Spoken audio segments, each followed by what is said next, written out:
project I'm involved with, it's a team project, and I'm involved with two colleagues from the Faculty of Education. So that's Dr. Mary Jane Shuker and Dr. John Dickey.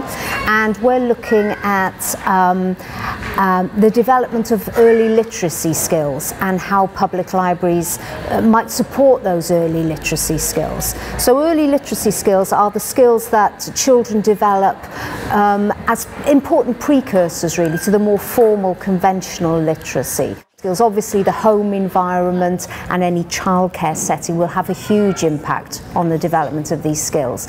But if we take a socio-cultural perspective of literacy, then we know that literacy happens everywhere.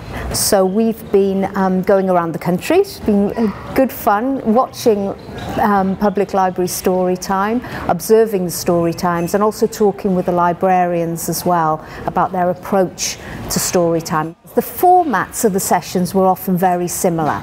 So generally the librarians would start with a welcome song, Tenakwe, always Tenakwe, and then there would be maybe 5 or 6 books read, but these were often interspersed with rhymes, with songs, action rhymes, for example, to try to maintain the interest of the children. So there was often a consistent format, and very often there was a theme as well, so that was quite common. There was a theme running through the story time, and then sometimes the theme would be carried on into a craft session. So what we found generally was that the story times were very good at the print motivation. So getting children involved in the stories, and they did this in a number of ways. You know, obviously choosing books that are exciting, so lots of interactive books, lots of pop-up books, you know, turn the flap books, good visuals as well, you know, attractive to children, and also the manner in which they told the story, you know, engaging the children, you know, putting on silly voices and just getting them involved in the story, asking them questions about the story, which also develops their narrative skills as well.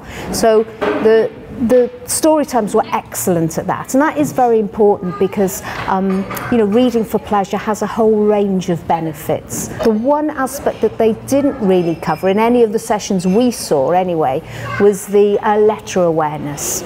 And when we asked about it, they said, oh yes, we do sometimes use ABC books, for example, but it depends on the audience. And of course the libraries don't know who's going to turn up because these are open sessions, anybody could turn up.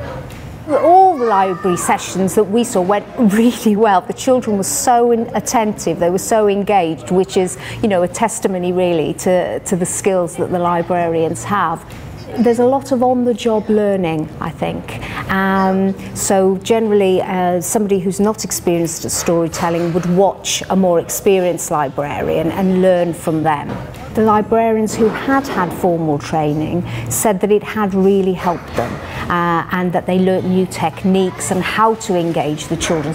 I think there's perhaps scope for more formal training in that way, you know, really thinking through what they're trying to achieve and how to achieve it. The other aspect is how the programming generally, not just the story times, but all their preschool activities really link with the early childhood curriculum, with Te Whāriki.